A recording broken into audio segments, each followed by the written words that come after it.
The fluorescent lights of Blackwood International's 40th floor hummed their familiar tune as I shuffled another stack of shipping manifests across my desk. 6 months.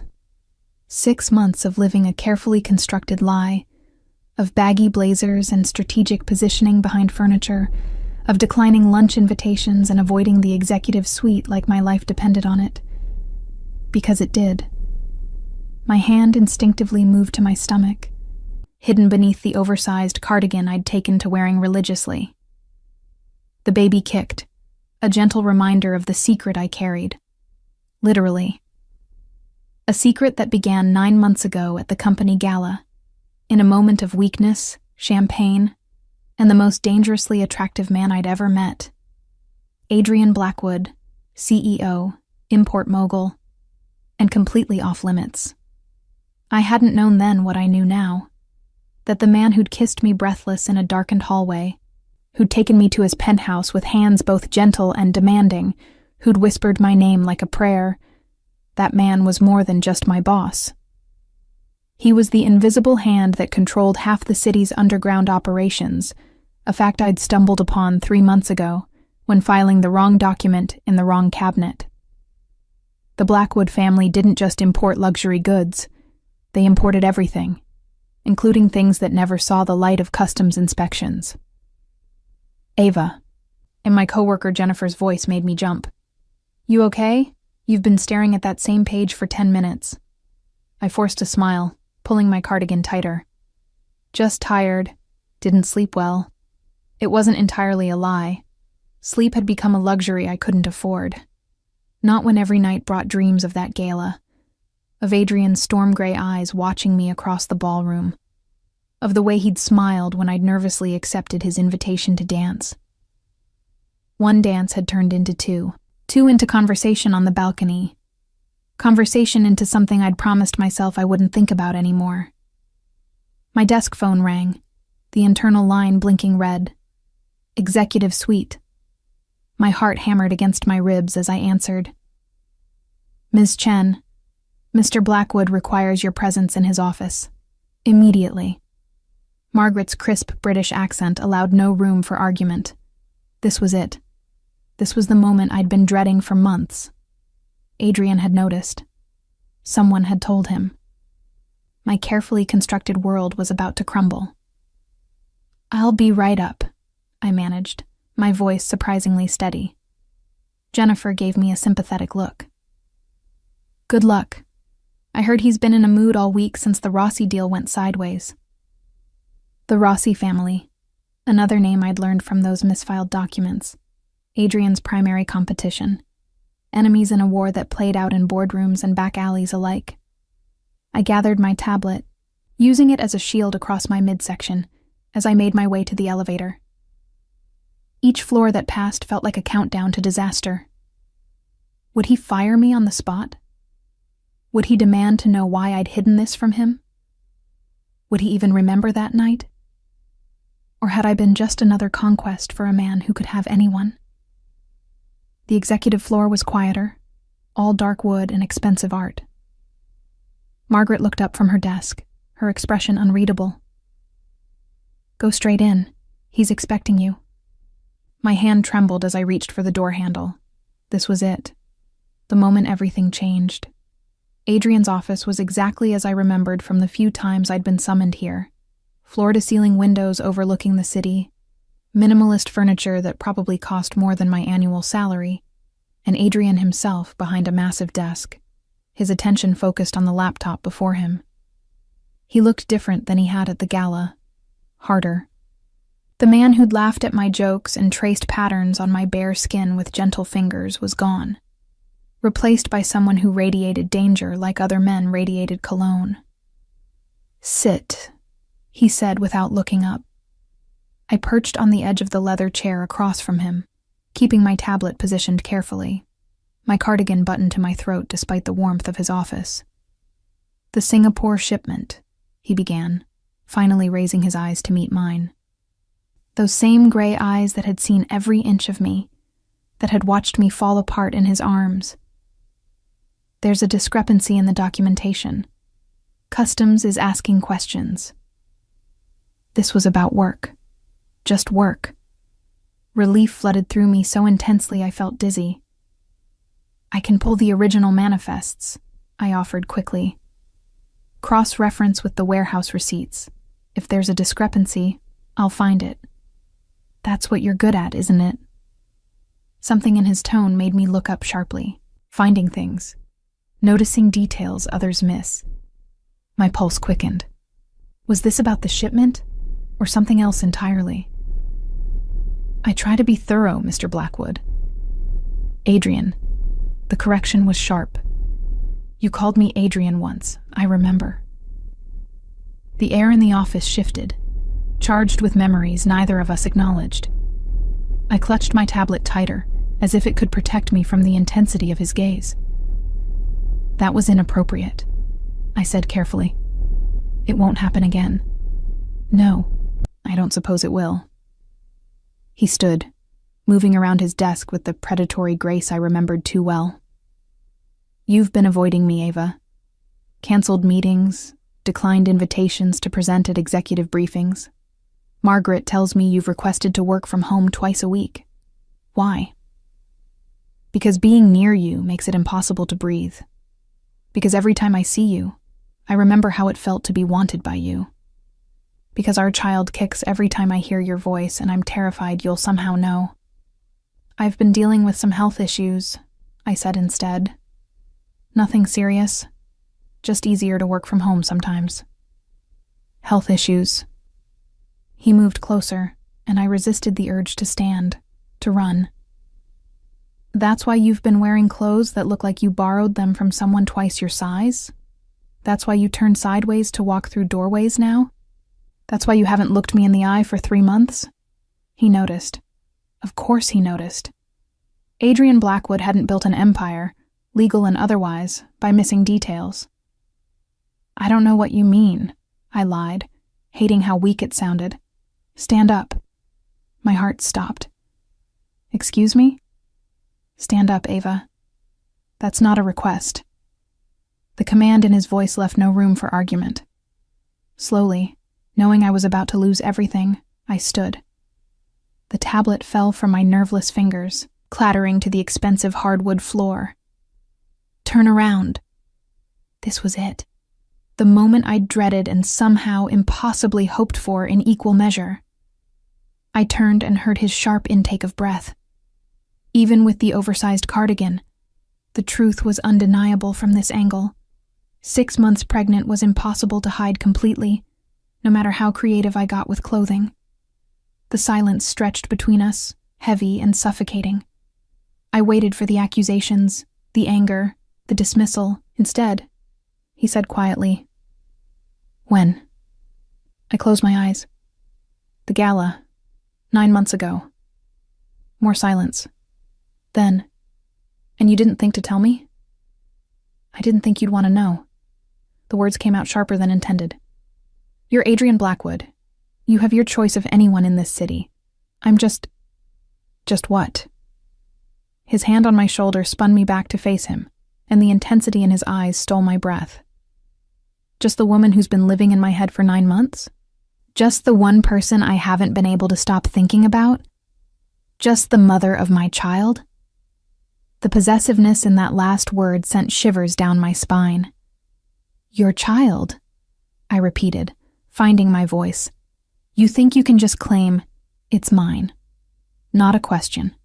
A statement of absolute certainty. The dates match. And you wouldn't have hidden this so desperately if there was any doubt. He was right, and we both knew it. "I didn't want to trap you," I admitted, the truth finally spilling out. "I didn't want you to think I'd planned this, that I was trying to what? Secure your position? Get money from me?" His laugh was bitter. "Ava, you've been working yourself to exhaustion while pregnant to avoid me. That's the opposite of what someone trying to trap me would do." His hand moved, hovering near my stomach, but not quite touching, asking permission I wasn't ready to give. "Why didn't you tell me?" The question was softer now, almost hurt. "Because you're dangerous." The words escaped before I could stop them. Not just because of who you are, what you are, but because of how you make me feel. Because one night with you changed everything. And I knew if you found out about this baby, you'd change everything again. You're right about that. His hand finally made contact, pressing gently against the swell of my stomach through the cardigan. The baby chose that moment to kick, hard enough that Adrian felt it. His expression transformed, something fierce and protective replacing the careful control he usually maintained. This changes everything. Adrian, you're coming with me. Now. He was already moving, pulling out his phone, his free hand still on my stomach as if he couldn't bear to break contact. Dante, bring the car around. Yes, now. And call Caruso. I need the penthouse secured within the hour. Wait, what? No, I'm not going anywhere with you. I tried to step back, but his hand on my waist held me gently but firmly in place. The Rossi family knows about you. His words froze me in place. They found out about my personal assistant 3 days ago, started digging. I've had security on you since then, but it's not enough. Not anymore. Not with my child involved. The room spun. Security? You've been having me followed? Protected, he corrected. And clearly I was right to do so, given that you're carrying my heir and didn't bother to mention it. Your heir? Adrian, this is a baby, not some business acquisition. No, it's my child, my responsibility, my family. Each word was weighted with meaning I was only beginning to understand. And the Rossi family would love nothing more than to use you both against me. So yes, Ava, you're coming with me. We can argue about the rest later. I have a life, a job. I can't just disappear. You work for me. Consider yourself on indefinite paid leave. He was already guiding me toward the door, his body positioned between me and any potential threat even here, in his own office. Everything else we'll figure out. My brother. That made him pause. Your brother? Marcus. He's a detective. He'll notice if I just vanish. Something dangerous flashed across Adrian's face. Then we'll have to be very careful what we tell Detective Chen, won't we? Because if he starts digging into why you need protection, he's going to find things that will force him to make very difficult choices. The implication was clear. My brother's career, his principles, his entire life, everything would be at risk if he learned the truth about Adrian's business. This is insane, I whispered. This is survival. Adrian's hand cupped my face, gentle despite the steel in his voice. 9 months ago, we made something neither of us planned. But now that I know, now that our child exists, there is nothing I won't do to keep you both safe. Even if that means keeping you locked in a fortress until this threat is neutralized. You can't just kidnap me. It's not kidnapping when you're protecting what's yours. His thumb traced my cheekbone, and damn him, my body still responded to his touch. And whether you like it or not, Ava, you're mine. You've been mine since that night. I just didn't know how much until 30 seconds ago. The baby kicked again, as if agreeing with him. Traitor. What about my things? My apartment? Already being handled. Anything you need, you'll have. Anything you want, you'll get. His expression softened slightly. I know this isn't how you wanted this to happen.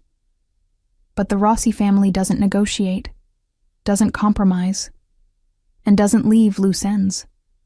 You became a loose end the moment they learned you exist. Fear finally cut through my indignation. Are we really in that much danger? Yes. The single word held no comfort, no false reassurance. But I've survived this long by being smarter, more ruthless, and better prepared than everyone else. No one touches what's mine, Ava. No one. The possessiveness should have frightened me. Instead, It did something far more dangerous. It made me feel safe. Okay, I heard myself say. Okay, but we need rules, boundaries. Whatever you need. The relief in his voice was palpable. And you explain everything. The Rossi family, the danger, all of it. No more secrets. His jaw tightened, but he nodded. No more secrets. As he led me out of his office, his hand protective at the small of my back, I wondered which of us had just lied. Adrian's penthouse made his office look modest by comparison. 50 floors above the city, with views that stretched to the horizon and security measures I couldn't even begin to identify. It was less a home and more a fortress disguised as luxury. This way, he guided me through the marble foyer, past artwork that belonged in museums, toward a hallway lined with closed doors. You'll have your own room, your own space, whatever makes you comfortable. My own room? I turned to face him, pulling away from his touch for the first time since we'd left his office. You said I was yours.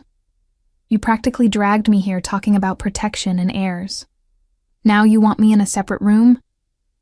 Something dangerous flashed in his eyes. What I want, Ava, and what's appropriate, are two very different things. You're pregnant, vulnerable, and I've essentially taken you prisoner. The last thing you need is me pushing for more. And if I want more... The words escaped before I could stop them. Months of denial and longing and pregnancy hormones combining into a moment of reckless honesty. Adrian went very still. Don't say things like that unless you mean them. I mean them. I stepped closer, emboldened by something I couldn't name. 9 months ago, we had one night. One perfect night. Then you went back to being the untouchable CEO, and I went back to being just another employee. But this baby... I took his hand, pressing it firmly against my stomach. This baby was made that night, and I've spent 6 months trying to pretend it wasn't, trying to pretend you weren't the father, trying to pretend I didn't want... His mouth was on mine before I could finish, stealing the words and my breath in equal measure. This kiss was different from those 9 months ago, less gentle, more desperate, seasoned with months of denial and want. I tried to forget you, he admitted against my lips. Tried to convince myself it was just one night. But every morning I came to this office hoping you'd be in a meeting I attended. Every evening I invented reasons to walk past your desk.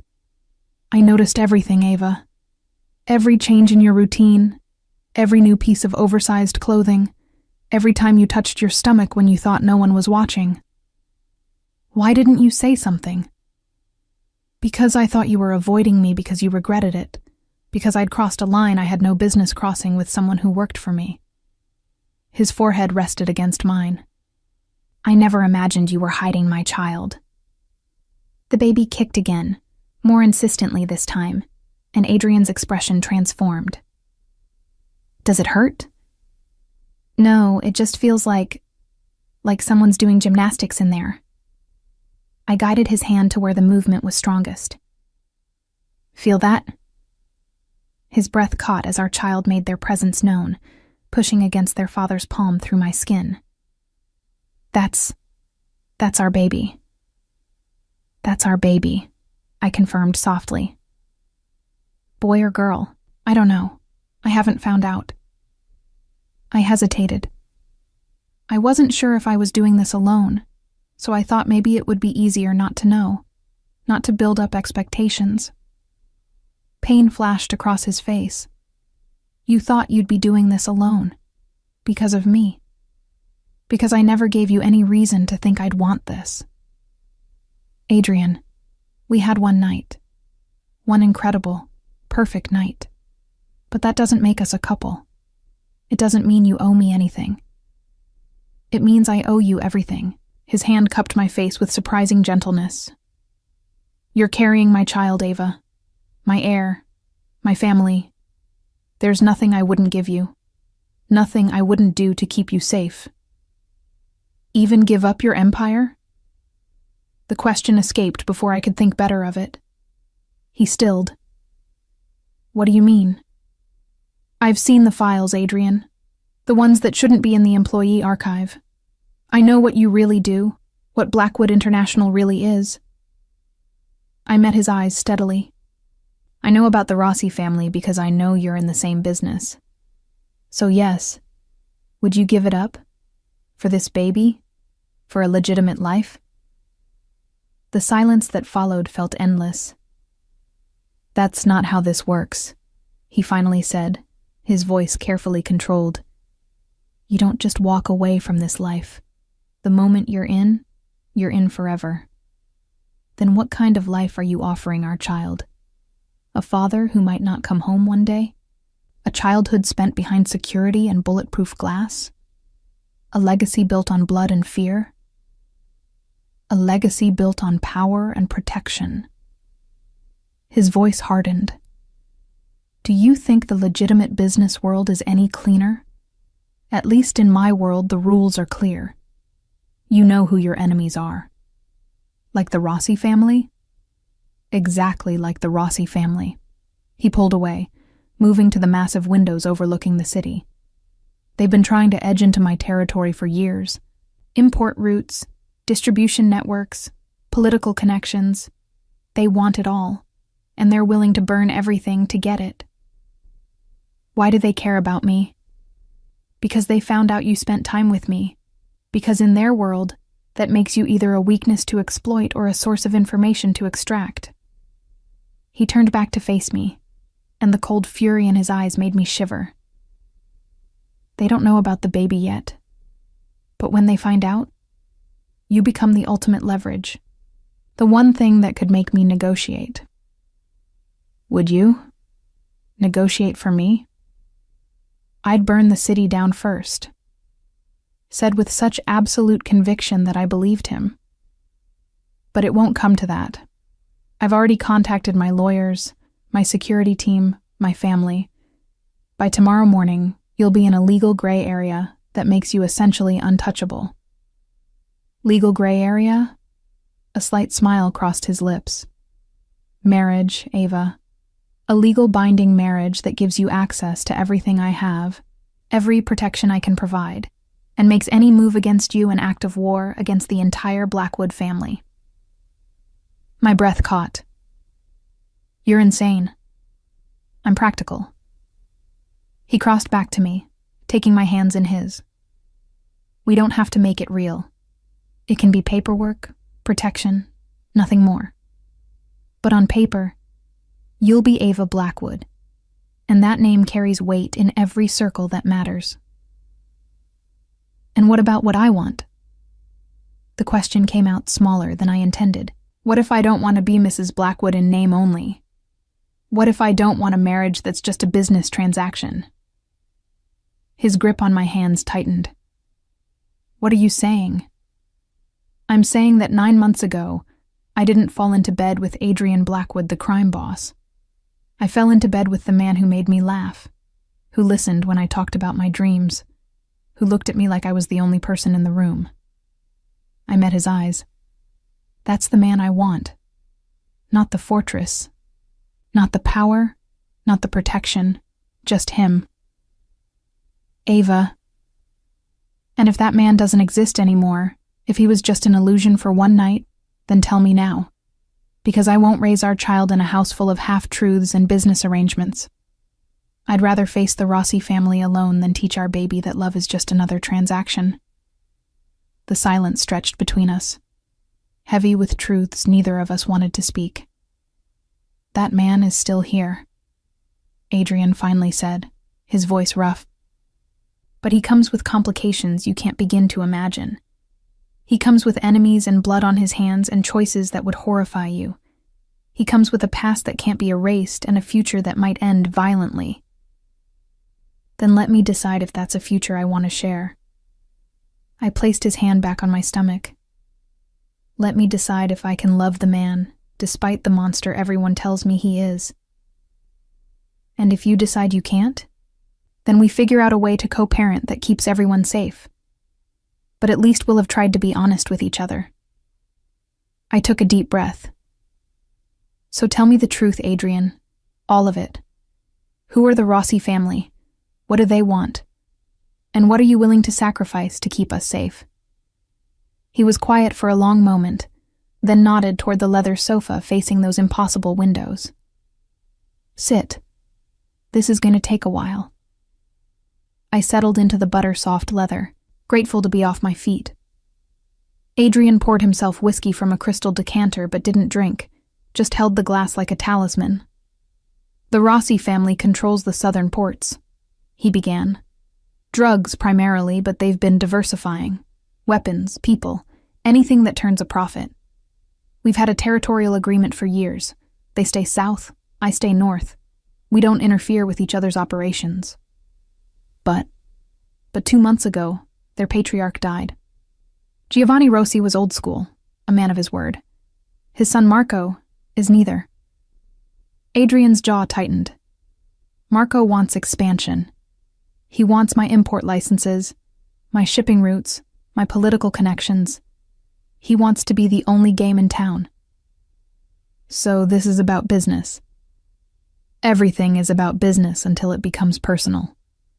He finally took a drink. 3 weeks ago, Marco made a move on one of my warehouses. Tried to hijack a shipment.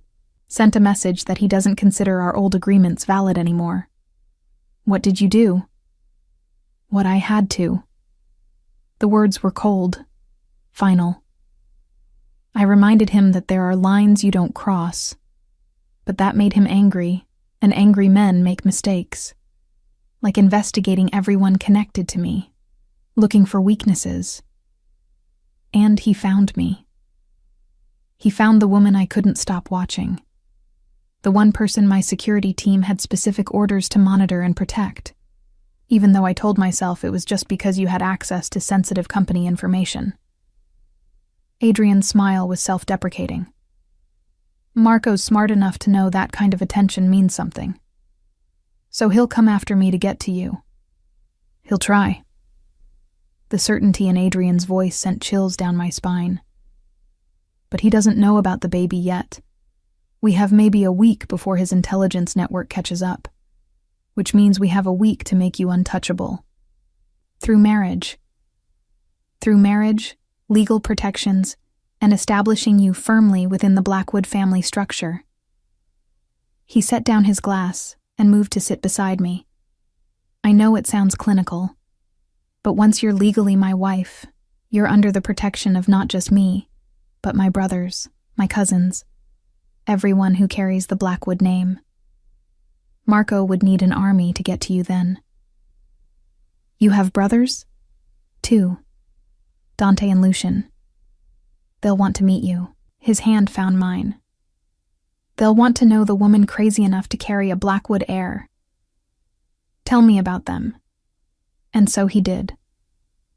As the sun set over the city and the lights began to twinkle like fallen stars, Adrian told me about his family. About Dante, his younger brother who handled security and had a gift for predicting enemy moves. About Lucian, the youngest, who managed their legitimate business interests and had been pushing for years for the family to go clean. About his mother, who died when he was 15, leaving him to raise his brothers while building an empire. About his father, who taught him that in their world, you protected what was yours no matter the cost. He sounds terrifying, I admitted when he finished. He was. Adrian's voice held unexpected warmth. But he loved us fiercely. Everything he did, every choice he made, it was to keep us safe and together. I understand that now, in a way I couldn't when I was younger. Is that what you're doing? Keeping us safe and together? I'm trying to. He turned to face me fully. But I need you to understand something, Ava. If you stay here, if you marry me, if you tie yourself to the Blackwood name, there's no going back. You can't wake up in 6 months and decide you want a normal life. This becomes your life. The security, the secrets, the constant awareness that we have enemies. All of it. And our baby? Our baby grows up protected, provided for, and part of a family that would die before letting harm come to them. He placed both hands on my stomach now, cradling the swell of our child. I can't promise normal, but I can promise safety, loyalty, and everything I have. What about love? The question hung between us, impossible and essential. I don't know, he admitted with brutal honesty. I know I haven't been able to stop thinking about you for 9 months. I know seeing you pregnant with my child makes me want to lock every door and never let you out of my sight. I know the thought of Marco Rossi even knowing your name makes me want to burn his entire organization to the ground. That's not love, Adrian. That's possession. Maybe in my world they're the same thing. He met my eyes. But if you want more than that, if you want the romance and the poetry and the soft declarations, I'll try. I'll try to be the man you fell into bed with 9 months ago, the one who wasn't thinking about empires and enemies. I just can't promise I'll succeed. It wasn't a declaration of love. It wasn't even a promise of happiness. But it was honest. And right now, that meant more than pretty lies. Okay, I said softly. Okay? Okay. I'll marry you. I'll become Ava Blackwood. I'll accept your protection and your family and your complicated, dangerous world. I place my hands over his. But you have to promise me something in return. Anything. Promise me you'll try. Not just to protect us, but to be present. To be a father, not just a provider. To let this baby know who you really are, not just the empire you've built. I promise. He lifted my hand to his lips. And one more thing. What? Promise me you'll tell me immediately if you need anything, want anything, or if something feels wrong. Your health, the baby's health, that comes before everything else. Before business, before the Rossi situation, before my pride. The genuine concern in his voice made my throat tight. I promise. Good. He pulled out his phone. Now let's get you settled. You need rest, food, and probably every pregnancy pillow in existence. Adrian, I don't need... You need everything, he interrupted firmly. And you're going to get it, starting with actual comfortable clothes, continuing with whatever bizarre food combinations pregnant women crave, and ending with me sleeping on the floor outside your door until I'm absolutely certain you're safe. The floor? You have about 6 spare bedrooms in this place. The floor outside your door, he repeated. I'm not letting you out of my sight until the wedding, and even then, I'm keeping you close. I should have argued, should have insisted on boundaries and personal space. But the truth was, I was exhausted from months of hiding, terrified of the threats I didn't fully understand, and desperately in need of someone to lean on. Okay, I said again. His smile was small, but genuine. You're awfully agreeable all of a sudden. I'm tired. I leaned against his shoulder, letting myself accept the comfort he offered. And scared, and 6 months pregnant with your baby. I think I'm allowed to be agreeable. His arm came around me, solid and warm. You're allowed to be anything you want, but right now you're going to be fed and rested. Doctor first thing tomorrow, wedding planner after that, and security briefing once I'm sure you're both healthy. You really have this all planned out. I've had 9 months to imagine what I'd do if I ever got a second chance with you. His lips brushed my temple. I just never imagined it would be like this. Regrets? Not a single one. His hand moved to cradle my stomach again, and our baby kicked as if in response. This is perfect. Terrifying and complicated and dangerous, but perfect. And sitting there in his fortress above the city, his arms around me and our child moving between us, I let myself believe him. The wedding happened 72 hours later in Adrian's private library, with only his brothers, a judge who owed the Blackwood family considerable favors, and enough security personnel to invade a small country. I wore a simple cream dress that actually accommodated my growing belly, a minor miracle given the time constraints. and Adrian wore his customary black suit, though he'd added a silver tie that matched my shoes. "You look beautiful," he murmured as I took my place beside him, genuine warmth in his voice. I look pregnant and terrified. Still beautiful. His hand found mine, steady and sure. "Ready?" "No, but let's do this anyway." The ceremony was brief, clinical, more contract than romance.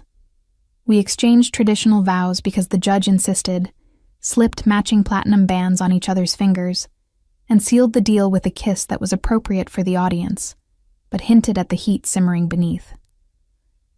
"I now pronounce you husband and wife," Judge Morrison intoned with the gravitas of someone who knew exactly what kind of union he was sanctioning.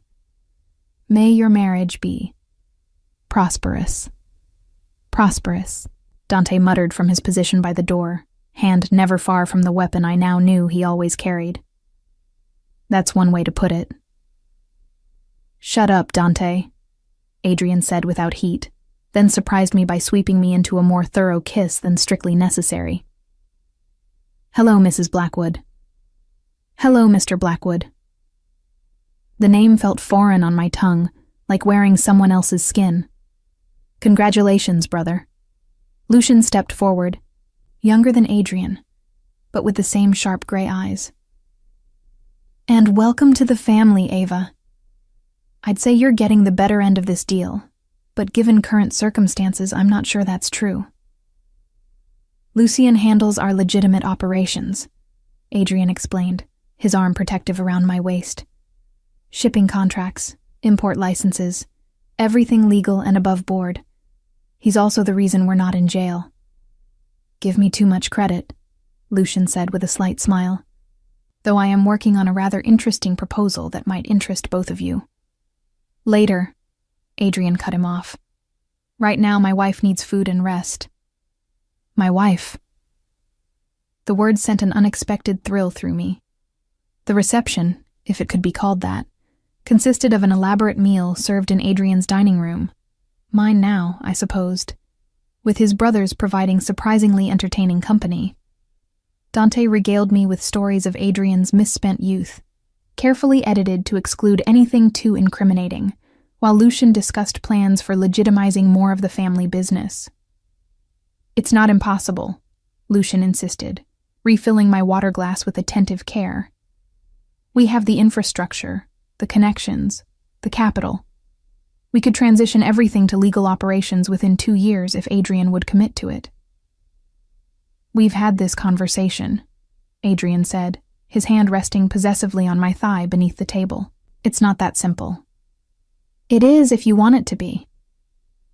Lucian's gaze flicked to me, then to where Adrian's other hand occasionally drifted to my stomach.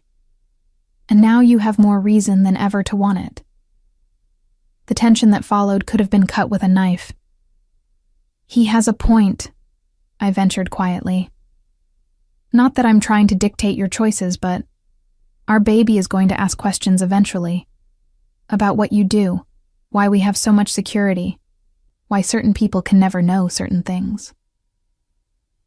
"Our baby will understand that family comes first," Adrian said firmly. "That everything I do to protect them. Or our baby will grow up thinking that's what love looks like. Protection without transparency, safety without trust." I met his eyes steadily.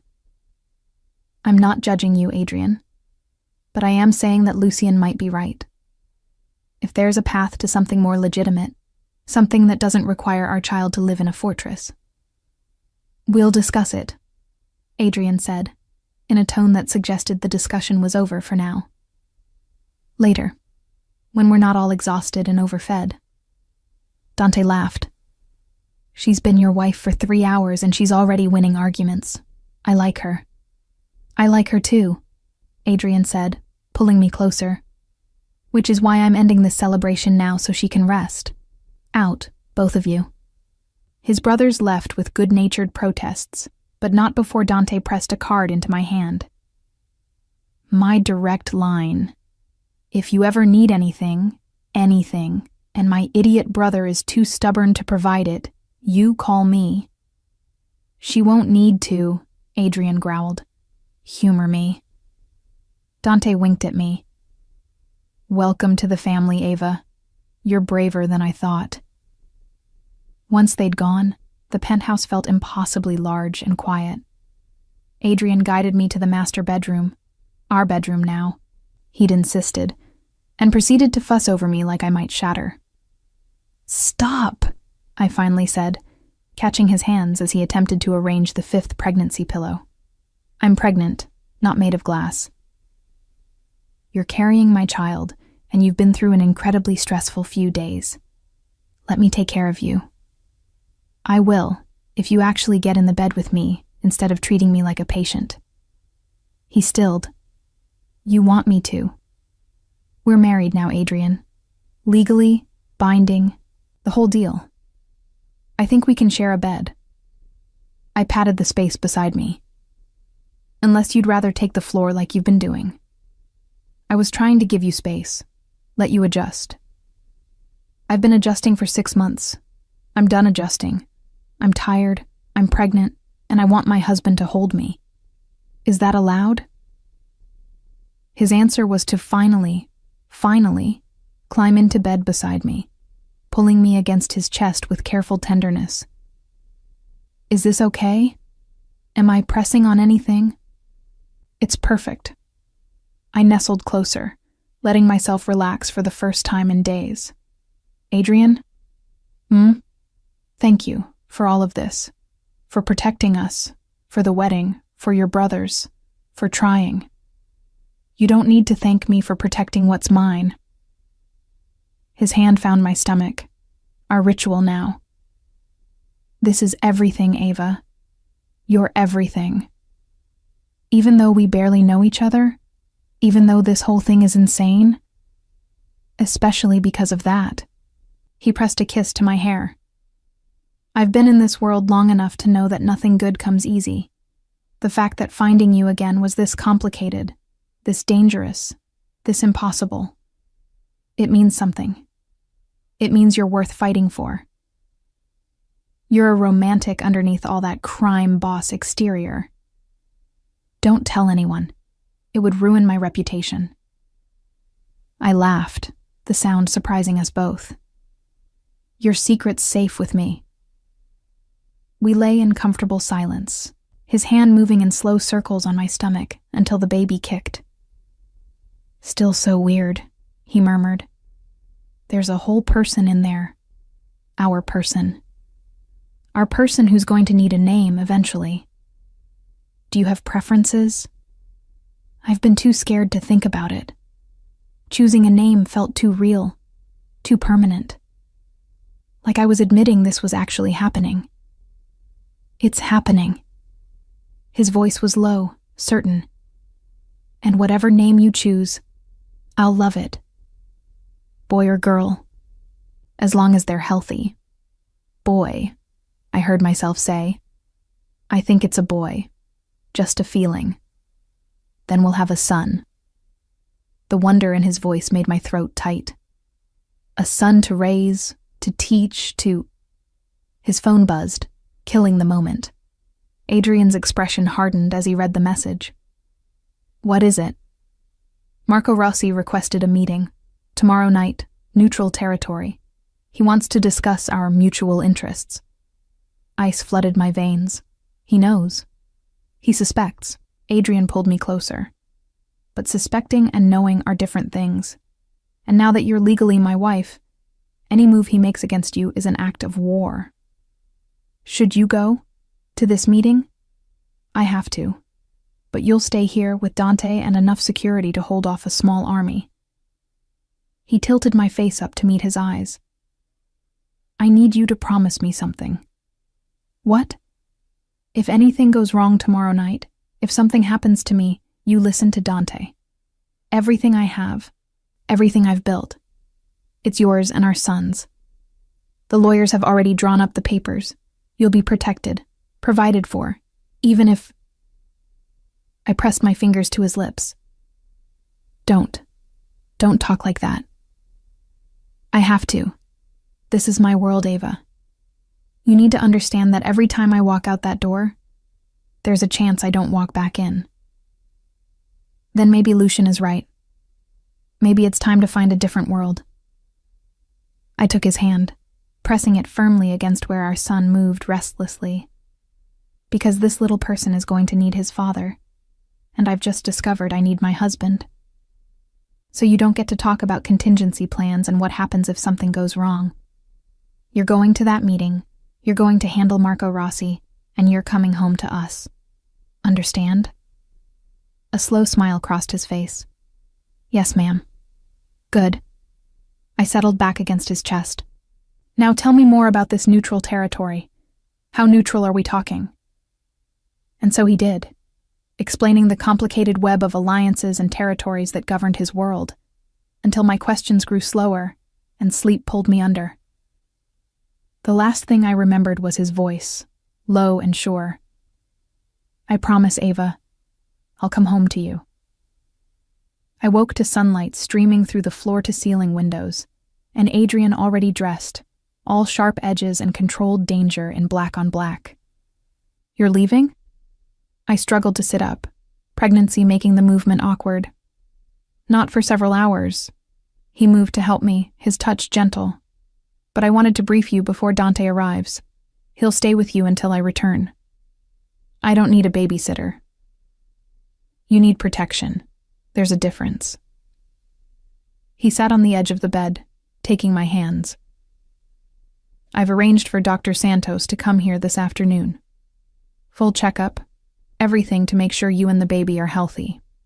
Dante will be in the living room the entire time. Adrian, let me do this. His grip tightened. Let me know you're safe while I'm handling Marco, please. The vulnerability in that last word undid me. Okay, but you call me the second it's over. The second, he promised. Now there's breakfast in the kitchen whenever you're ready, and Margaret is coordinating with decorators for the nursery. She'll want your input on everything. Nursery? The word caught me off guard. Already? We have 3 months until this baby arrives. That's not much time to prepare. His hand moved to my stomach, our morning ritual. Besides, I want everything perfect for him. Him? You said you think it's a boy. I'm choosing to believe you. He leaned down, pressing a kiss to my forehead, then lower, to where our son grew. Be good for your mother today. No gymnastics during the doctor's visit. As if in response, the baby kicked, making us both smile. Traitor, I accused. Already siding with your father. Smart kid. Adrian stood, reluctance evident in every line of his body. I should go. The sooner I handle this, the sooner I'm back. Be careful. Always. He moved to the door, then paused. Ava, last night, what you said about needing your husband. Did you mean it? I met his eyes steadily. Every word. His smile could have lit the city. Good, because I've discovered I need my wife too. More than I thought possible. Then he was gone, leaving me in a fortress of luxury and fear, waiting for a man I barely knew, but somehow couldn't imagine living without. The day passed in a surreal haze of normalcy. Dr. Santos pronounced both me and the baby healthy, though he prescribed additional rest and prenatal vitamins with the stern demeanor of someone used to being obeyed. Margaret appeared with fabric samples and paint chips, efficiently narrowing down nursery options based on my tentative preferences. Dante proved surprisingly good company, regaling me with more stories of Adrian's youth while maintaining constant vigilance. He's different with you, Dante observed as evening approached. Softer, like the kid I grew up with before our father's death hardened him. I can't imagine Adrian soft. That's because you've only known him as the boss, the empire builder, the man everyone fears. Dante's expression grew thoughtful. But that night at the gala, when he came home at dawn looking like he'd found something he hadn't known he was searching for, that was the real Adrian, the one who feels too much and hides it too well. What happened to him? After your father died? He became the man he thought we needed. Ruthless, controlled, feared. He was 21 and suddenly responsible for 2 younger brothers and a criminal empire. He didn't have time to grieve or doubt or be young. Dante's jaw tightened. He sacrificed everything to keep us safe. So forgive me for being glad he's finally found something for himself, someone who makes him remember there's more to life than survival. I didn't know what to say to that, so I simply nodded. He'll be home soon, Dante assured me, checking his phone. The meeting should be wrapping up now. Marco got his warning. Adrian made his position clear. By tomorrow, every organization in the city will know you're untouchable. And if Marco doesn't care about warnings? Then Adrian will remind him why you don't cross the Blackwood family, said with absolute certainty. My phone rang. Adrian's number. I answered before the second ring. It's done, he said without preamble. Marco understands the situation. You're safe. Relief flooded through me. You're coming home? Already on my way. 20 minutes. I'll be waiting. I was, standing by those impossible windows, watching the sun set over the city, when Adrian walked through the door exactly 19 minutes later. He looked tired but unharmed, and that was all that mattered. Hey, I said softly. Hey yourself. He crossed to me, pulling me into his arms like he'd been gone days instead of hours. Miss me? Terribly. Good. He pulled back just enough to kiss me properly, thoroughly, until my knees went weak and his brothers, who'd apparently followed him in, groaned in mock disgust. We're leaving, Lucian announced, before this gets more domestic than I can handle. Good plan. Adrian agreed without looking away from me. See you tomorrow. When we were finally alone, he guided me to the couch, pulling me into his lap with careful tenderness. How was your day? Productive. We have a nursery color scheme now. Soft gray with navy accents. Perfect. His hand found my stomach. And the doctor? Said we're both healthy, though he wants me to reduce stress, which seems impossible given current circumstances. We'll work on it. He pressed a kiss to my temple. Starting with this, Marco agreed to back off, completely. You're off limits. The baby's off limits. Even investigating me is off limits where you're concerned. Just like that? Just like that. His smile was predatory. I may have offered him something he wanted more than revenge. What did you give him? Territory. Import routes in the southern corridor that I've been holding more for strategic advantage than profit. He gets expansion, I get your safety. Fair trade. Adrian, you didn't have to. Yes, I did. He turned me to face him fully. You asked me what I was willing to sacrifice. The answer is anything. Everything. My pride, my territory, my empire. Whatever it takes to keep you and our son safe. That's not sustainable. You can't keep giving up pieces of your world every time someone threatens us. Which is why Lucian's proposal is starting to sound more appealing. He helped me settle more comfortably against him. He's been working on a transition plan, legitimate shipping, proper licenses, transparent operations. It would take time and considerable effort, but it's possible. You're serious? I'm considering it, because you're right. This isn't the world I want our son to inherit. And if there's a way to build something better, something legal, I should at least try. His hand moved in slow circles on my stomach. For him, for you, for the family we're building. When did you become so reasonable? When I realized I had more to lose than just my life. He kissed me slowly. You've changed everything, Ava. The priorities, the risks, what matters. I'm not sure I'm entirely comfortable with it yet. Get comfortable, I advised. Because I'm not going anywhere. Promise? Promise. I sealed it with a kiss that quickly became more, until we were both breathing hard and the baby was protesting the compression. Bed, Adrian decided, before I forget you're 6 months pregnant and supposed to be reducing stress. I can think of some very relaxing activities that happen in beds. His laugh was low and dangerous. You're going to kill me, Mrs. Blackwood.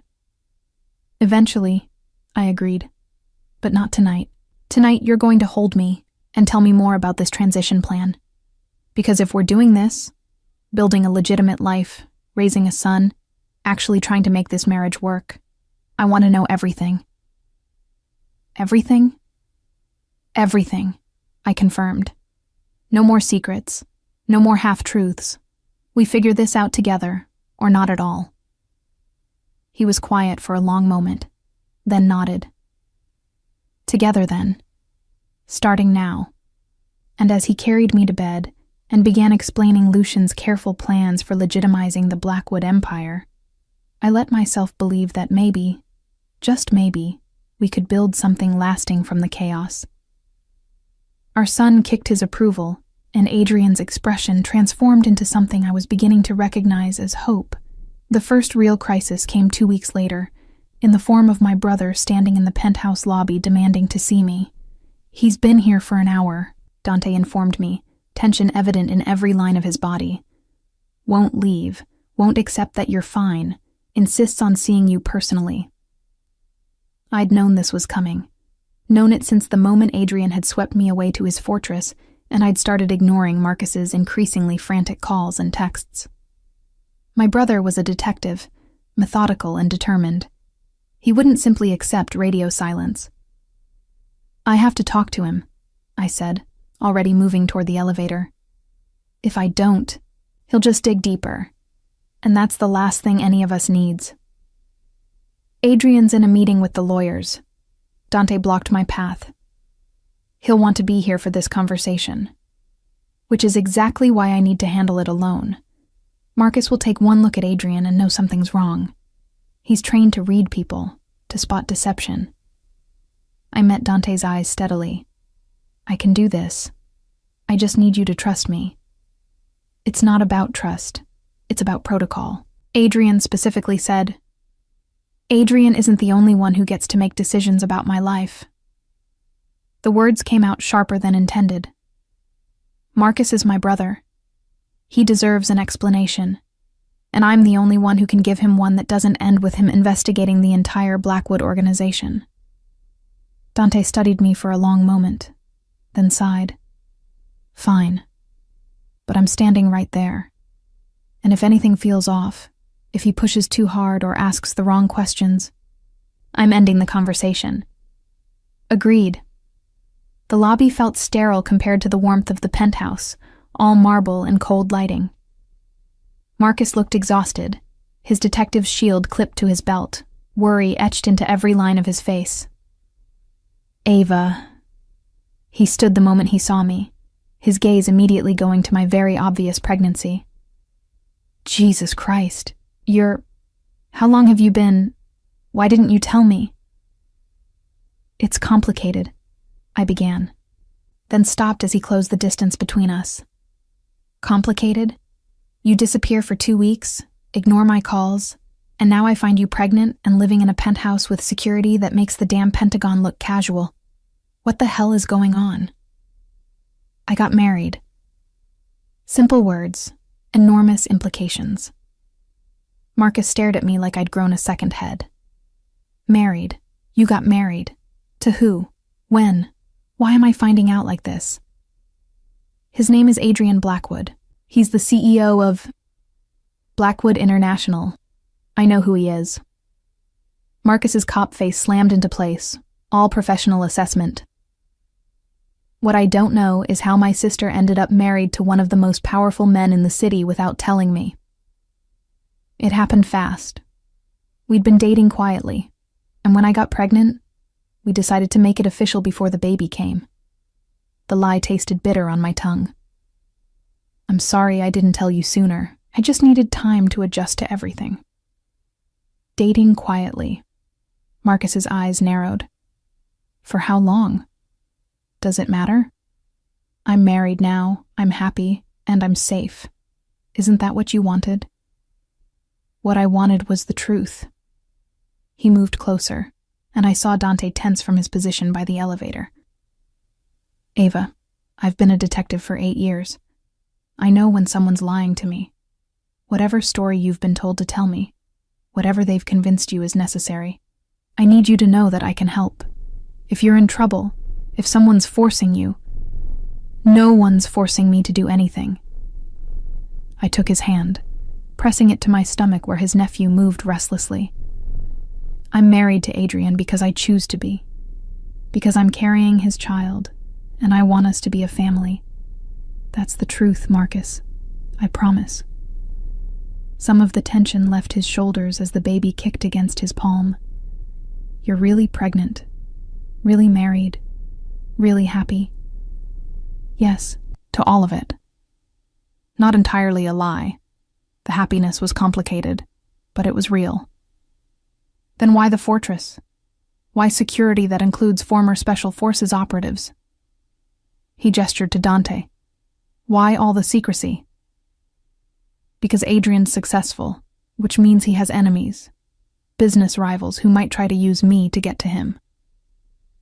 Still technically true, just missing the criminal empire context. The security is excessive, I'll admit, but it makes him feel better. And given that I'm carrying his heir, I can't exactly blame him for being overprotective. Marcus studied me for a long moment, and I held my breath, wondering if he'd accept the explanation or push deeper. I don't like this, he finally said. Any of it. But I can see you're not going to give me more than you already have. He pulled me into a careful hug. Just promise me you'll call if you need anything at all. I don't care how powerful your husband is or how much security you have. You're my sister first. I promise. I hugged him back, guilt eating at me. And Marcus?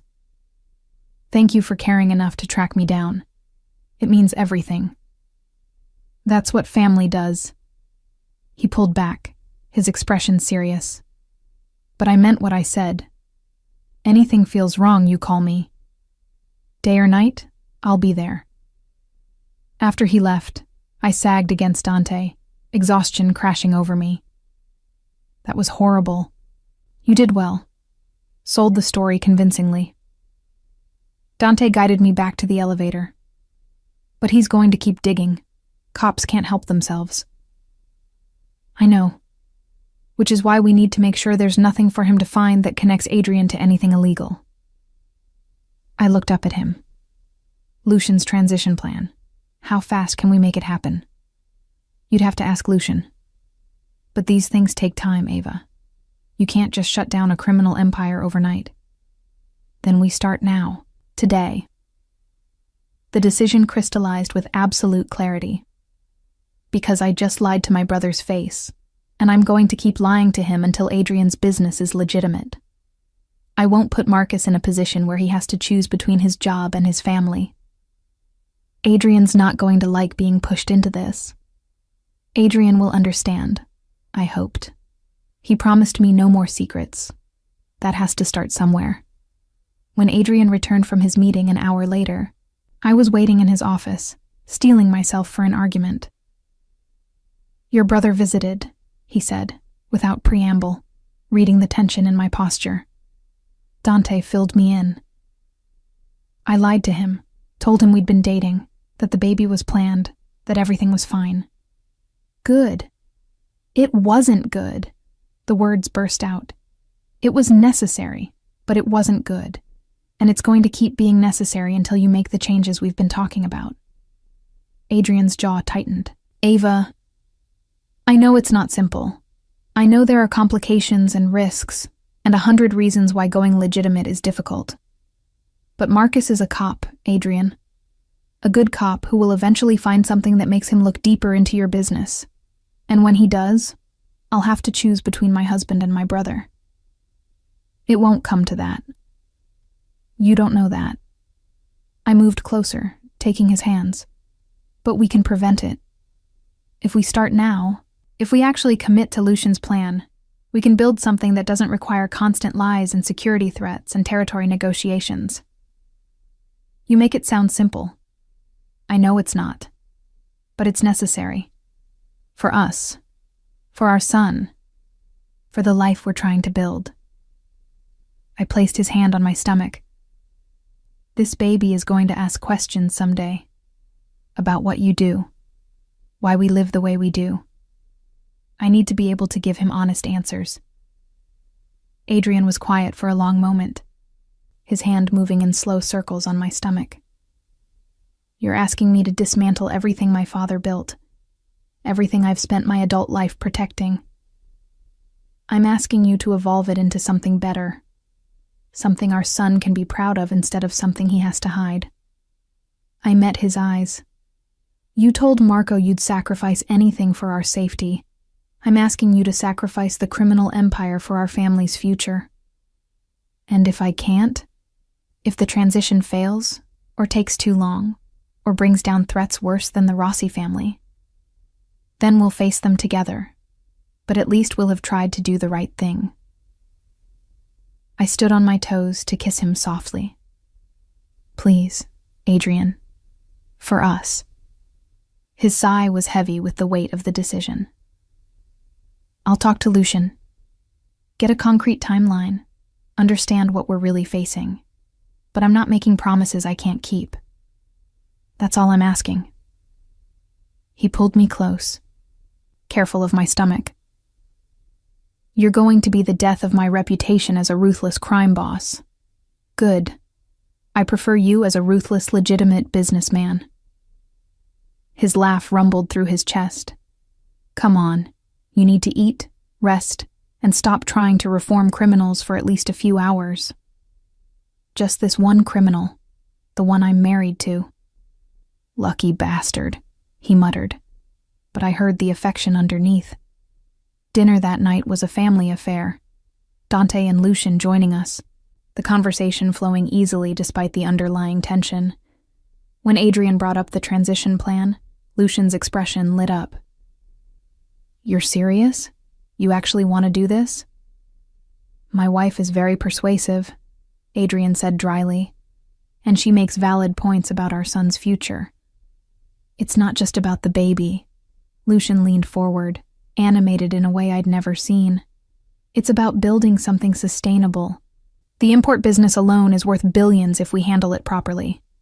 Add in the shipping contracts, the warehouse operations, the political connections.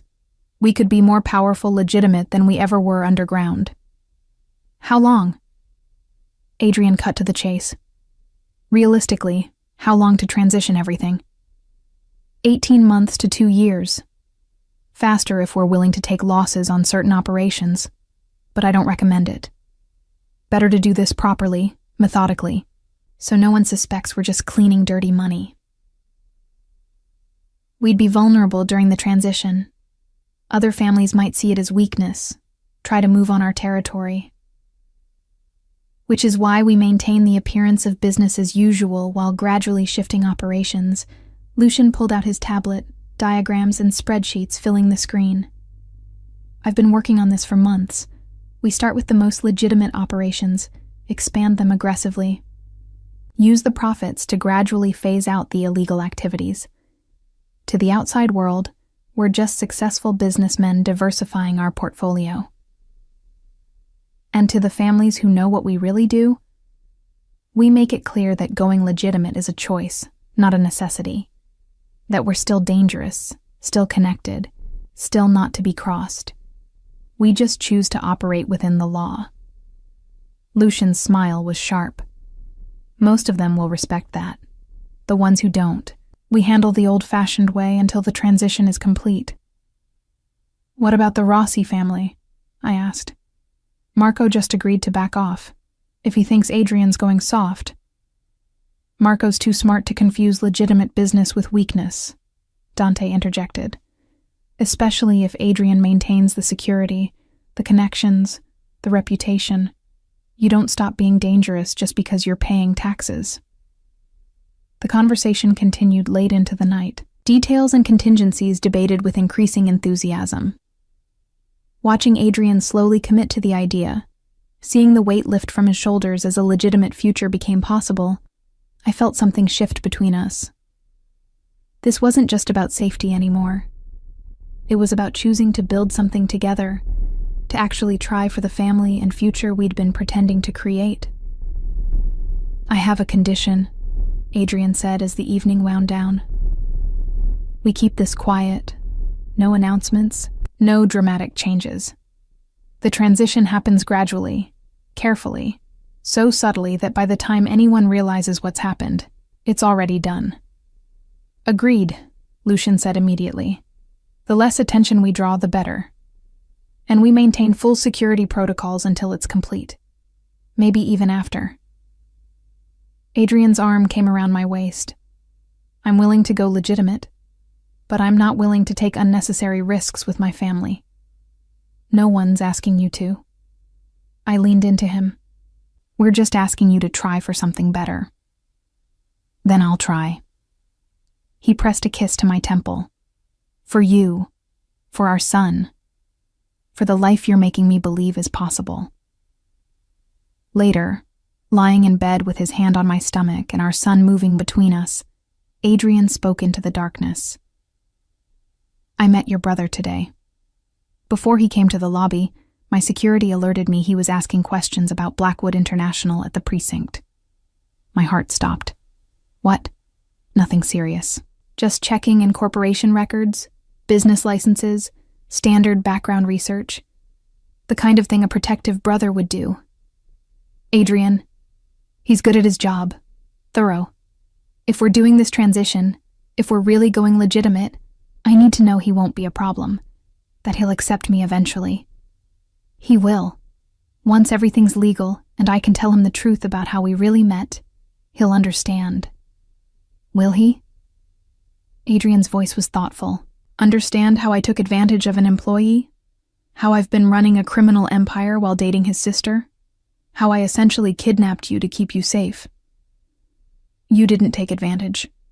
We both made the choice that night. And you didn't kidnap me.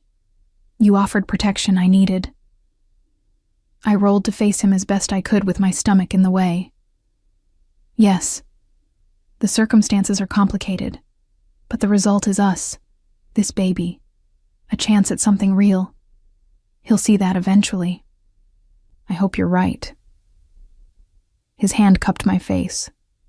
"Because losing you would destroy me, but having you torn between me and your family would destroy you. And I won't be responsible for that." "You won't be. We're going to do this right. Make everything legitimate. Build a life we don't have to hide. And one day, I'll introduce you to Marcus properly, as my husband and the father of his nephew, and he'll see what I see. A man trying his best to be good for the people he loves. You have remarkable faith in me. You've earned it. Every day, in 100 small ways, you show me the man you are underneath the empire and the reputation. That's the man I married, Adrian. That's the man our son will know." He kissed me then, slow and deep and full of promises neither of us dared speak out loud. And as we fell asleep tangled together, our son quiet between us, I let myself believe that maybe, just maybe, we could actually make this work. The path to legitimate wouldn't be easy. The lies to Marcus wouldn't stop overnight. The threats wouldn't disappear just because we wanted them to. But we were trying. Together. And right now, that was enough. 3 months passed in a blur of doctor's appointments, nursery preparations, and Lucian's meticulous transition planning. My stomach had grown impossibly large, stretching the limits of even maternity clothes, and our son made his presence known with increasingly aggressive kicks and rolls. "He's going to be a fighter," Adrian observed one evening, watching my stomach move with visible fascination. "Look at him go."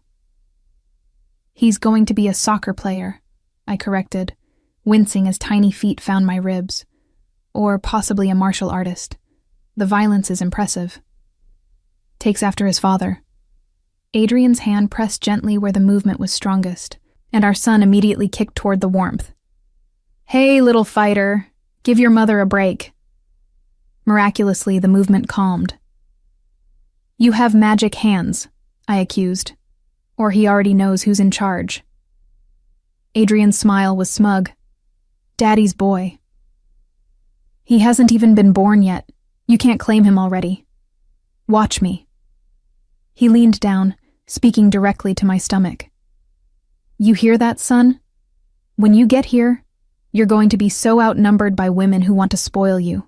Your mother, your Aunt Margaret, probably your Uncle Lucian, given how soft he gets around babies. But you and me? We're going to stick together. He's going to be born and immediately prove you wrong by being the sweetest, most gentle child ever. Want to bet? No betting on our unborn child's personality. I shifted uncomfortably, trying to find a position that didn't make my back ache. Help me up. I need to walk or I'm going to lose my mind. Adrian immediately moved to assist, supporting my weight with practiced ease. Over the past months, he'd become extraordinarily attuned to my needs, reading my discomfort before I voiced it, anticipating cravings before they hit, adjusting his schedule around my doctor's appointments without complaint. He'd also become increasingly involved in Lucian's transition planning, spending hours reviewing contracts and business proposals, making calls to legitimate investors, gradually shifting Blackwood International's focus from the shadows to the light. How's the Singapore deal going? I asked as we walked slow circles around the penthouse, my hand on my aching back. Lucian closed it yesterday. Completely legal shipping contract with one of the largest electronics manufacturers in Asia. $50 million a year, all above board. Pride colored his voice. That's the third major legitimate contract this quarter. We're actually doing this, Ava. Building something clean. Any pushback from the other families? Some questions. Marco Rossi tried to feel out whether we were vulnerable, but Dante convinced him otherwise. Adrian's jaw tightened. We maintain the reputation while changing the reality. It's working. What about your father's old connections? The ones who aren't interested in going legitimate? Being carefully phased out. Lucian's handling it diplomatically. Generous severance packages, assistants transitioning to other operations, making it clear we're grateful for past loyalty, but moving in a different direction. He guided me toward the windows, the city spread out beneath us. Some of them understand. Others think I've gone soft. Have you? I teased gently. Absolutely. He pulled me back against his chest, hands cradling my stomach. And I don't care. Let them think I'm weak. Let them underestimate me. Because at the end of the day, I'm building an empire my son can inherit with pride. That's worth more than any reputation. The baby kicked in agreement, making us both laugh. He's definitely a Blackwood, opinionated already. Just like his mother. Adrian's lips brushed my temple. Stubborn, beautiful, determined to reform every criminal she meets. Just the one. I'm not running a rehabilitation program. Good. I'm enough work as it is. We stood there in comfortable silence, watching the sun set over the city Adrian once controlled through fear and now was learning to influence through legitimate power. It felt like progress, like we were actually building something lasting. My phone buzzed, Marcus calling, his weekly check-in that had become routine over the past months. Hey, I answered, making my voice light. How's the precinct? Busy. We're working a major smuggling case that keeps expanding every time we pull a thread. There was something in his voice, a tension I'd learned to recognize. Ava, I need to ask you something, and I need you to be honest with me. Ice flooded my veins. What is it? Has Adrian mentioned anything about import operations in the Southern District, specifically near the port warehouses? Panic clawed at my throat. Why would he mention that to me? I'm his wife, not his business partner. Because my investigation keeps circling back to Blackwood International. Nothing concrete. Nothing that connects him to anything illegal. But the pattern's there. Marcus's voice softened. I'm not trying to attack your husband, kiddo. I'm trying to understand why a supposedly legitimate businessman has connections to some very questionable people. Maybe because he used to work with them before cleaning up his operations, I said carefully.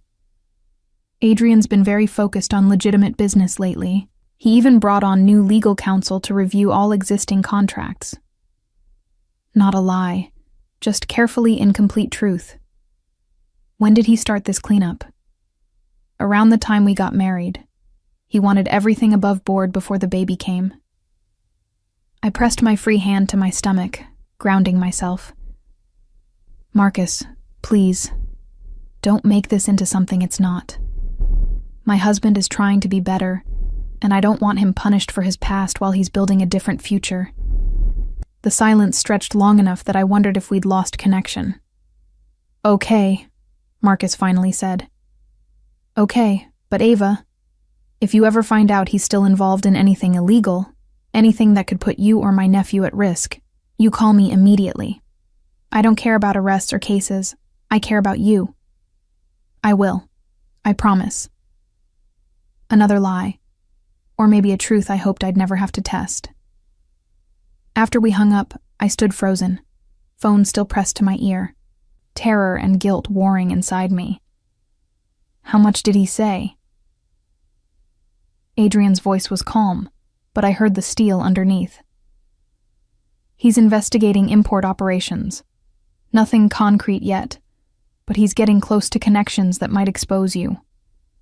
We expected this might happen. Adrian turned me to face him. It's why we accelerated the transition. By the time Marcus has enough evidence to pursue anything, we'll be completely legitimate. There won't be anything to find. And if he finds something before then, if his investigation moves faster than our cleanup, then we deal with it. His hands framed my face. But I won't let you be torn between us, Ava. If it comes down to choosing, I'll make sure the choice is clear. What does that mean? It means I'll confess. Take responsibility for everything. Make it clear you knew nothing, had no involvement. Your brother gets his collar, you get to keep your relationship with him intact, and our son grows up knowing his father did the right thing in the end. Horror flooded through me. No, absolutely not. You're not sacrificing yourself.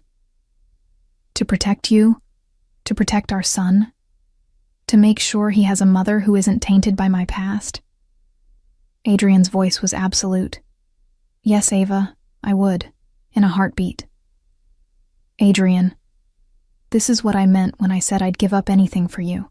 My freedom, my empire, my future, whatever it takes to keep you safe.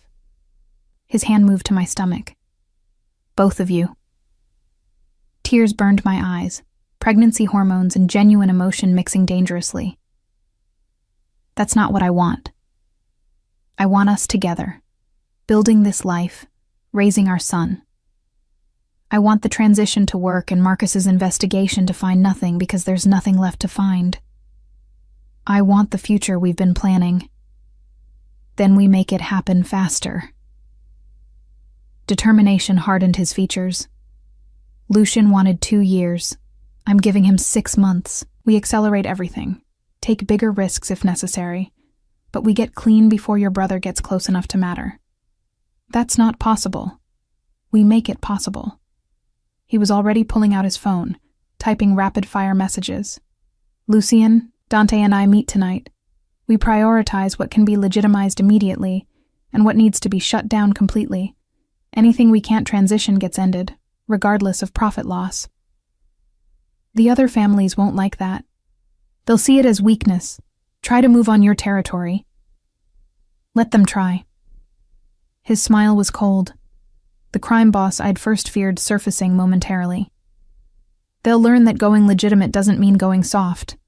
I can protect what's mine through legal channels just as effectively as illegal ones. Better even, because I'll have the law on my side. The certainty in his voice should have reassured me. Instead, it terrified me, because I recognized the tone. The same absolute conviction he'd used when taking me from his office, when negotiating with Marco, when making every choice that prioritized protection over everything else. Adrian Blackwood was going to war with his own empire, and he was doing it on an impossible timeline with risks that could destroy everything we'd built. "Promise me something," I said, catching his hands before he could make more calls. "Anything. Promise me you won't sacrifice yourself, that if it comes down to you or us, you'll choose us together. Because our son needs his father, and I need my husband, and neither of us wants a martyr." His expression softened. "Ava, promise me, Adrian, or I swear I'll do something dramatic and pregnancy hormone-driven that we'll both regret." That earned me a genuine smile. "You're terrifying when you want to be." "I learned from the best. Now promise." "I promise I'll exhaust every other option first, but I can't promise I won't protect you if it becomes necessary." It wasn't the promise I wanted, but it was probably the best I'd get from a man whose entire identity was built on protecting what he loved. "Good enough," I sighed. "Now call your brothers and figure out how to save our future." The meeting that night stretched until dawn, voices carrying from Adrian's study as I tried and failed to sleep. Lucian's measured tones, Dante's sharp observations, Adrian's commands, building a battle plan to dismantle a criminal empire in half the time anyone thought possible. I should have stayed in bed, should have trusted them to handle it. But at 3 a.m, when the baby's movements made sleep impossible anyway, I found myself standing in the doorway of the study, watching 3 brothers remake their world. "Ava." Adrian immediately stood. "You should be resting." I couldn't sleep. Too many gymnastics. I moved into the room, noting the whiteboards covered in diagrams, the laptops open to financial spreadsheets, the organized chaos of rapid planning. "How's it going?" "It's going," Lucian said, looking exhausted but energized. "We've identified everything that can be legitimized within 6 months. It's aggressive, but possible if we're willing to take significant financial hits." "How significant?" 40% of current revenue, maybe more. Dante's expression was grim. "We'd be living on legitimate profits only, which means substantial lifestyle changes until the new operations stabilize." "I don't care about lifestyle changes," Adrian said immediately. "We sell the cars, the properties, whatever it takes. As long as we keep the security infrastructure intact, nothing else matters." "What about your father's legacy?" I asked quietly. "Everything he built?" "My father built an empire to protect his sons. I'm doing the same." Adrian crossed to me, hands gentle on my shoulders. He'd understand. Hell, he'd probably approve. He always said family came first, business second. This is me finally putting that into practice. "You're sure?" "I've never been more sure of anything." He pressed a kiss to my forehead. 6 months, Ava. 6 months and we're clean. By the time our son is born, Blackwood International will be completely legitimate. And if something goes wrong? If Marcus's investigation moves faster, or the other families push back too hard, then we adapt. We've survived worse. He guided me to the leather couch, settling beside me with his hand on my stomach. But I'm done living in the shadows. Done building something my son can't be proud of. Your brother's investigation is just the catalyst. The real reason is right here. Our son kicked against his palm, as if acknowledging the statement. "He's going to be so spoiled," I murmured, watching Adrian's expression soften. "Absolutely, obnoxiously spoiled. With the best education, the best opportunities, and a completely legal family business to inherit if he wants it." Adrian looked up at his brothers. "What do you say? Ready to become boring, legitimate businessmen?" "It's about damn time," Lucian said with feeling. "I've been pushing for this since I was old enough to understand what we really did." "I'm just here for the ride," Dante added, "though I reserve the right to punch people who threaten the family, legitimate or not." "That's all I ask." Adrian's smile was genuine. "Now get out, both of you. My pregnant wife needs sleep, and I need to convince her I haven't completely lost my mind. After they left, Adrian carried me back to bed despite my protest that I could walk perfectly fine. "You're not supposed to lift me. The pregnancy books say. The pregnancy books don't account for crime bosses who like carrying their wives." He settled me into bed with careful tenderness. "Besides, you weigh nothing, all baby. I weigh 1,000 pounds. I'm a whale. You're beautiful." He climbed in beside me, pulling me into his arms. "And strong, and brave, and putting up with a ridiculous amount of chaos because I couldn't keep my hands to myself at a company gala. Best bad decision I ever made. Second best?" he corrected. "The best was deciding to keep this baby when you could have walked away. That's when you became the strongest person I know." I turned my head to look at him in the dim light. "Do you really think we can do this? Clean everything up in time?" "I think we don't have a choice. Your brother's too close, our son's too close, and I'm too in love with you to risk losing any of it." The words were matter of fact, said like simple truth rather than declaration. My breath caught. "You love me. Did I forget to mention that?" He sounded genuinely puzzled. "I thought it was obvious. I've been living and breathing you for months, restructuring my entire life around you, planning our future like it's the only thing that matters. Of course I love you. You've never said it before. Then I'm saying it now. I love you, Ava Blackwood. I love you with the kind of consuming intensity that would terrify me if it didn't feel so absolutely right. I love you enough to tear down everything I built, to give you the life you deserve. Is that clear enough?" Tears spilled over despite my attempt to contain them. Damn pregnancy hormones. "Is that a yes? You love me too?" The vulnerability in his voice undid me completely. "Yes, you impossible man. I love you. I've probably loved you since that night at the gala when you made me laugh so hard I snorted champagne. I definitely loved you when you kidnapped me to keep me safe, even though I should have been furious. And I absolutely love you now, watching you try to become someone better for our son." His kiss was thorough, possessive, full of everything we'd both been holding back. When we finally broke apart, both breathless, he pressed his forehead to mine. 6 months, he promised. 6 months and everything changes. We'll tell your brother the truth, show him the legitimate business we've built, introduce him properly to his nephew. Clean slate, honest future. Together, he confirmed. You, me, and the little fighter currently trying to kick his way out early. I laughed through my tears, letting myself believe in the future we were building. It was messy and complicated, and still fraught with danger. But it was ours. And as Adrian's hand moved in soothing circles on my stomach and our son settled into sleep, I let myself hope that maybe, just maybe, love was enough to transform even the darkest legacy into something bright. The acceleration of the transition created chaos. Lucian worked 18-hour days closing deals and negotiating contracts. Dante coordinated security while gradually shifting protection protocols from illegal to legal channels. Adrian became a different kind of ruthless. Not the crime boss who inspired fear, but the businessman who refused to accept failure. I watched from the sidelines as much as my pregnancy allowed, offering input when asked, but mostly trying not to go into early labor from stress.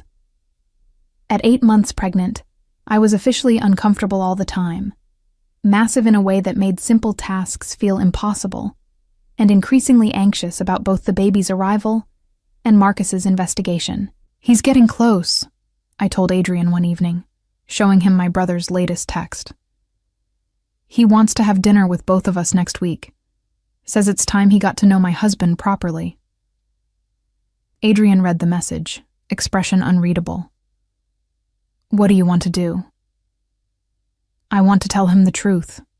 All of it. Who you were, who you're becoming, why we got married so fast.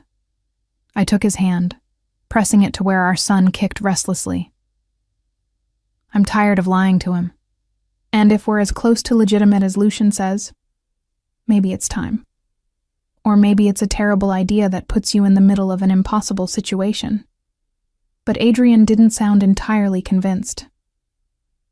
Though I admit, the thought of not having to hide from your brother is appealing. So we do it. We invite him here, show him the nursery, let him see that we're actually building something real. Then we tell him everything. The past, the transition, the timeline. We ask for 6 more months before he pursues whatever his investigation has found. And we trust that he loves me enough to give us that time. That's a lot of trust to place in a cop. He's not just a cop. He's my brother. I met Adrian's eyes steadily. And I need this, Adrian. I need to stop lying to the one family member I had before you. Please. He studied me for a long moment, then sighed. Okay. But we do it my way. Security present, exit strategies planned, and the moment it goes south, you're out of there. It's not going to go south. Marcus is reasonable. Marcus is a detective investigating organized crime who just discovered his sister married into the organization he's targeting. Adrian's voice was dry, but sure, I'm certain it'll be a pleasant dinner conversation. Despite his sarcasm, he helped me arrange the dinner, even letting me choose the menu. Comfort food that reminded me of the dinners Marcus and I used to share before my life became this complicated. The night Marcus arrived, the penthouse felt different. Not like a fortress, but like a home. The nursery was nearly complete. All soft grays and navy accents with a crib that probably cost more than my first car. Our bedroom held evidence of our merged lives. My books mixing with his expensive art. My comfortable clothes draped over his designer furniture. It looked like what it was. 2 people building a life together. Ava. Marcus hugged me carefully, mindful of my stomach. You look ready to pop. 3 weeks left, supposedly, though this kid has different ideas. I gestured to where the baby pressed visibly against my stomach. Come meet your nephew. He's very active. Marcus's hand on my stomach was gentle, his expression transforming when the baby kicked strongly against his palm. He's really in there. Very much so, and getting bigger by the day. I linked my arm through his. Come on. Adrian's in the living room pretending he's not nervous about this dinner. Is he? Nervous? Marcus's cop face was firmly in place as we entered the living room. Adrian stood when we entered, extending his hand with the same confidence he brought to every business negotiation. Detective Chen, thank you for coming. Marcus, please.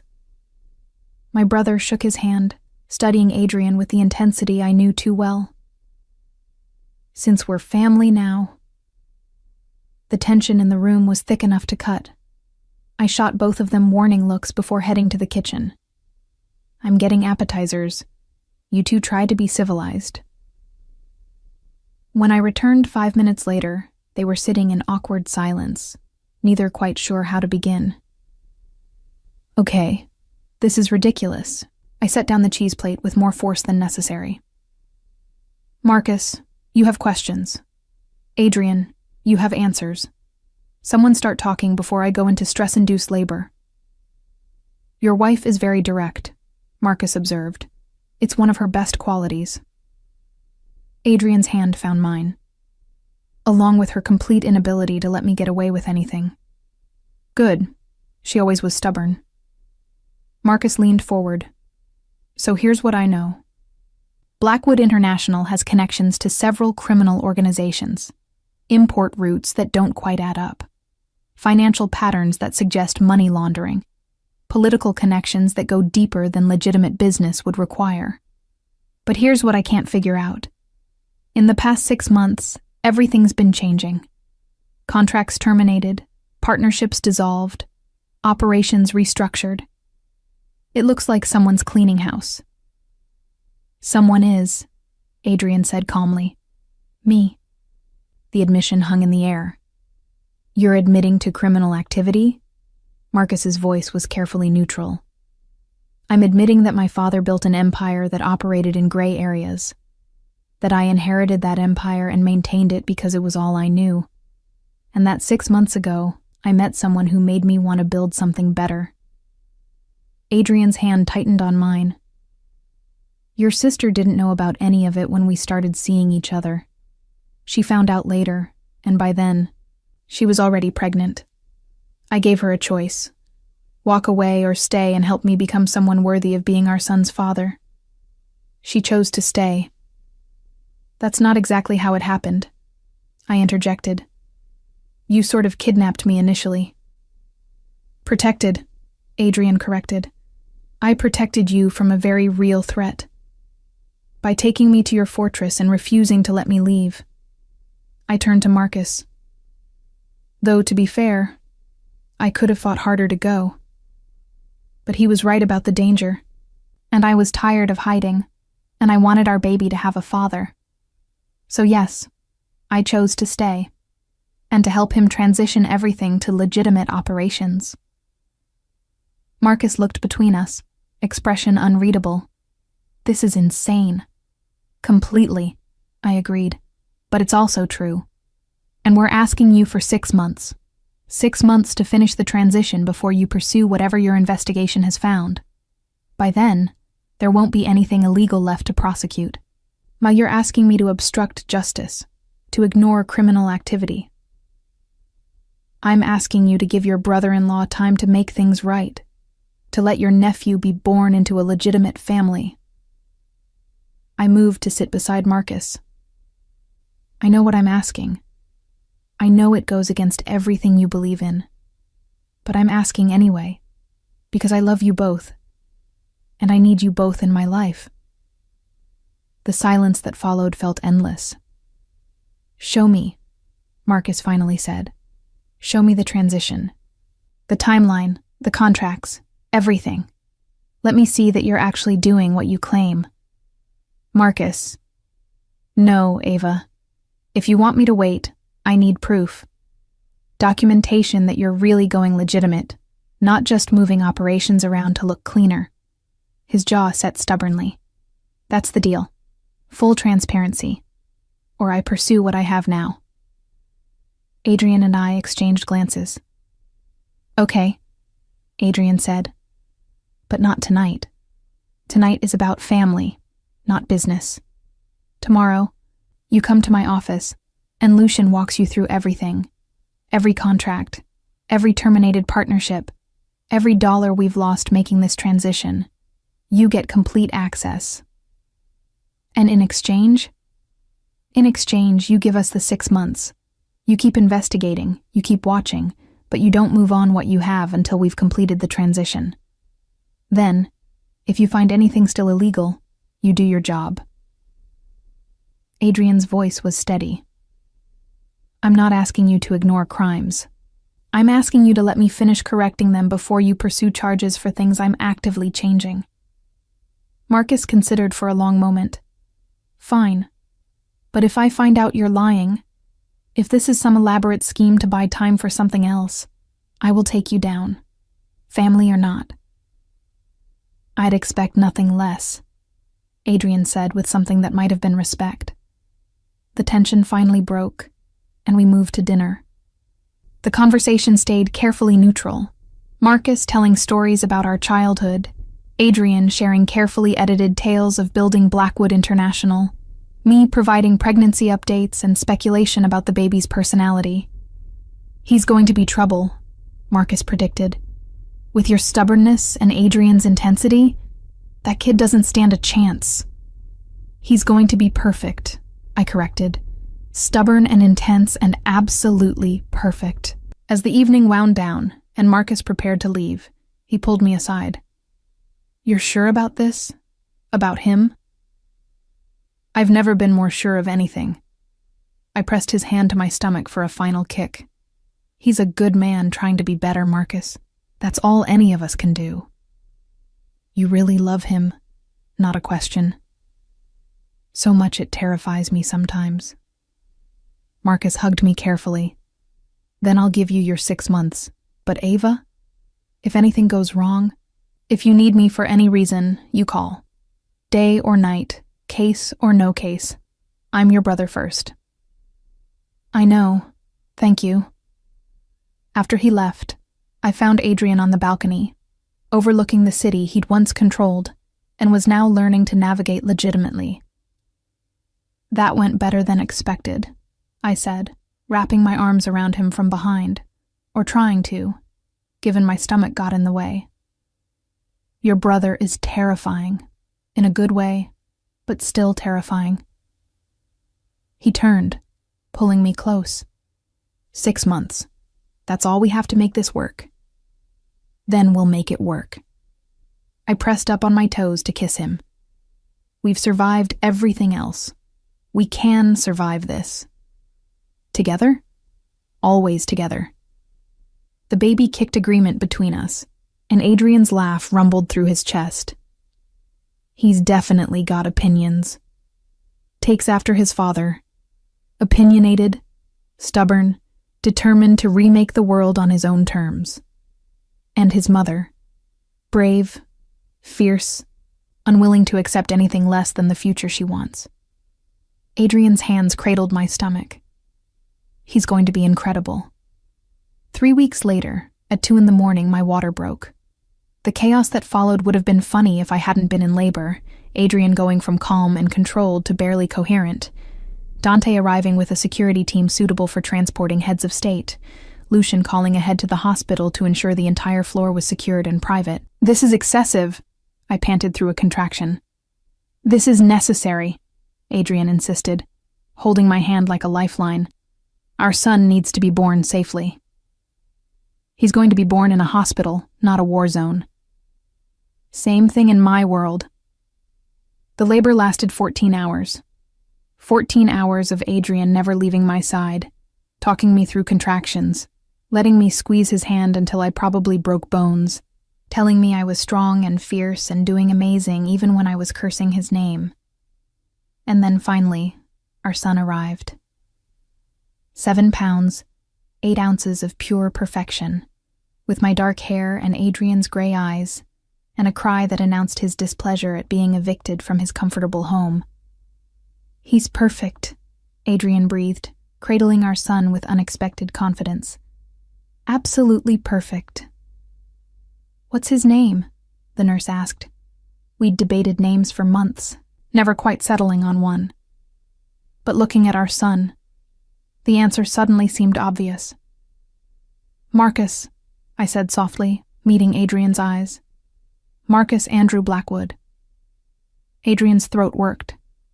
"After your brother. After the man who gave us the time we needed, who chose family over duty, who trusted us when he had every reason not to." I traced our son's tiny hand.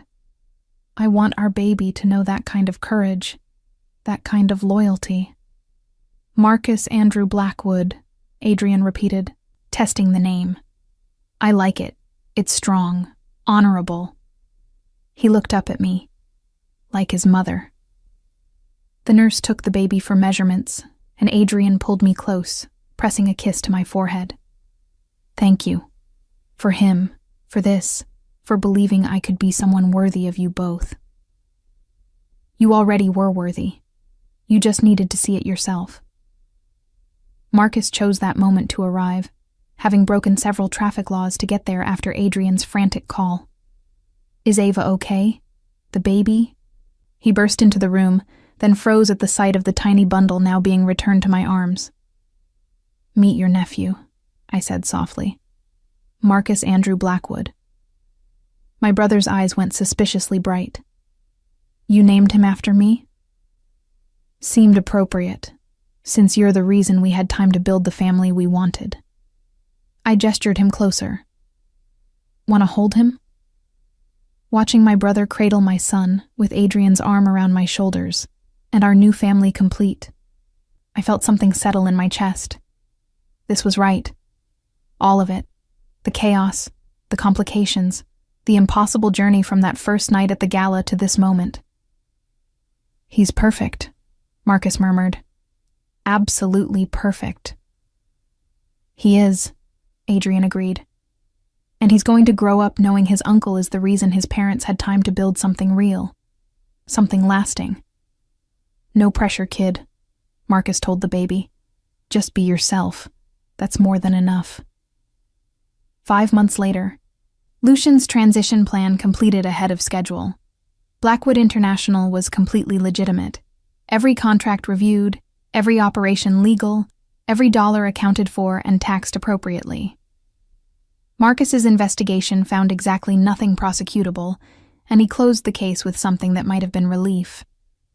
You actually did it, he said at young Marcus's christening, watching Adrian navigate the crowd of legitimate business contacts and political allies with practiced ease. Built something clean from something dirty. We did it, I corrected, shifting our son to my other arm. All of us, together. He's different now, your husband. Lighter somehow. Like he's not carrying the weight of the world anymore. He's carrying something better. A family. A future. A life he chose instead of inherited. I watched Adrian laugh at something Dante said, genuine joy on his face. That's worth more than any empire. And you? Happy? Deliriously. I pressed a kiss to my son's head. It's messy and complicated and nothing like I imagined, but it's perfect. We're perfect. Marcus studied me for a moment, then nodded. You are. All of you. That night, after the christening guests had left, and baby Marcus was finally, blessedly asleep, Adrian pulled me onto the balcony where this journey had somehow ended. 1 year, he marveled. 1 year ago, you were hiding your pregnancy and I was running an empire I hated. Now look at us. Now we're legitimate business owners with a cranky baby who refuses to sleep more than 2 hours at a time. Best upgrade ever. He pulled me close, careful not to wake the baby monitor clipped to my dress. Thank you, Ava, for everything, for believing I could change, for giving me a family, for loving me even when I was still figuring out how to be the man you deserved. You were always that man. You just needed permission to show it. I leaned into him. Besides, you've given me just as much. A home, a family, a love I didn't know was possible. We saved each other, Adrian. That's what we do. Forever, forever, I promised. You, me, and our cranky baby. Building something beautiful from the chaos. He kissed me then. Slow and deep and full of all the love we'd found in the most unlikely circumstances. And as the city lights sparkled below, and our son slept peacefully inside, I knew we'd made it. The CEO's hidden heir was hidden no more. The crime boss had become a legitimate businessman. The lies had transformed into truth, and the one-night stand had somehow, impossibly, become the love story of a lifetime. Together, we'd built something that would last. A legacy of love instead of fear. A future bright instead of shadowed. A family bound not by blood and violence, but by choice and devotion. And that, I thought, as Adrian held me close with our son sleeping just inside, was worth every moment of chaos it took to get here.